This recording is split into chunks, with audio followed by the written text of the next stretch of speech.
The American dream is dead, he declares.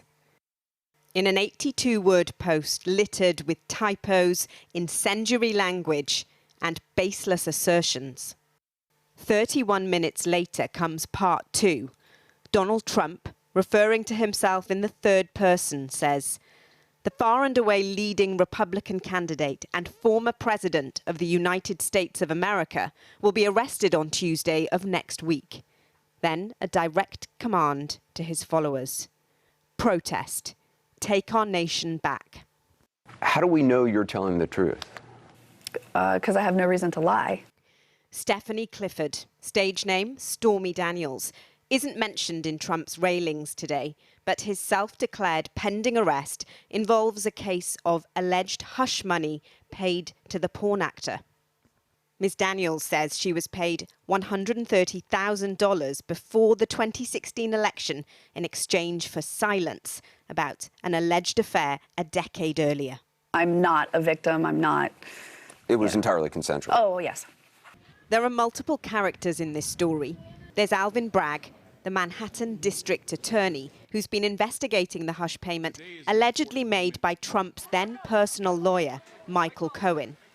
And it's a story that's playing out in part on Trump's once favourite platform. Today, the Republican Speaker of the House accused Bragg of being a radical DA who pursues political vengeance against President Trump.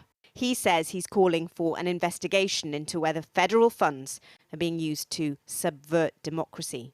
A lot to talk about. Meanwhile, there are practical considerations to a Donald Trump arrest, and that's causing security officials to speculate on his claim.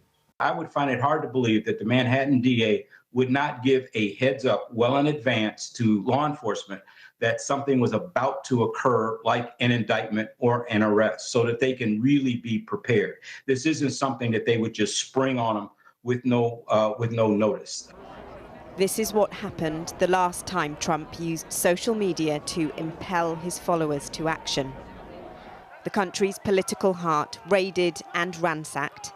January 6th, now a byword for a democratic system capsized. They can't even believe it. There are several cases being investigated against Donald Trump. If he's indicted for the Stormy Daniels allegations, it'll be the first criminal investigation ever brought against a former president. Well, a short while ago, I spoke to the lawyer Jill Wine-Banks, who was one of the prosecutors during the Watergate scandal. I began by asking her what the implications were if, as a former president, Donald Trump was indicted. It has a lot of implications. First of all, I believe if we had indicted Richard Nixon, as I urged during Watergate, this wouldn't be the big issue it is. And if we look around the world, it will be the first in America, but it's not the first time that a president or a former leader of a country has been indicted. I don't think it should have any impact in that sense. In terms of the campaign, it's already baked in. The Republicans knew this was coming. They accept him for what he is. Right now, Joe Biden is ahead of him in polling. He is ahead of the next candidate on the Republican side, Governor DeSantis. So Trump is ahead of DeSantis, but Biden is ahead of both of them by a lot. So I don't think it's going to affect the election. I think that Joe Biden will be reelected. But isn't there a possibility, at least, that Trump casting this as a great sort of battle against the legal establishment might actually increase his support from his base? It might help him. I think that it will certainly increase the passion of the percentage of people who already support him. I think that it will turn off a lot of the what are now being called normal or regular Republicans, the old-fashioned Republicans who may like some of his policies but don't like his character. I think that it will not help them. And just remember, this is the first of at least 3 other potential cases.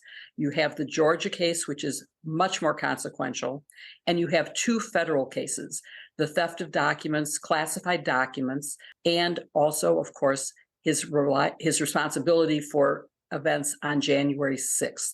So when he calls for protests from his supporters, how dangerous is that, do you think, in terms of the prospects of violence and the implications for US democracy? Well, if the past is prologue, we know that his call for a protest on January 6th led to extreme violence in which over 100 police officers were injured, 5 were killed. And that is something that concerns me greatly. As a prosecutor, we base decisions on facts and law. Whether the facts line up with all the elements of a criminal case, that's what the decision is. And yet, of course, a prosecutor has to take into account, is it just to do it? And in this case, the threat of potential violence is something that will have to be contained by the police and law enforcement, and they will have to act based on the facts and the law. So I think the indictment is coming.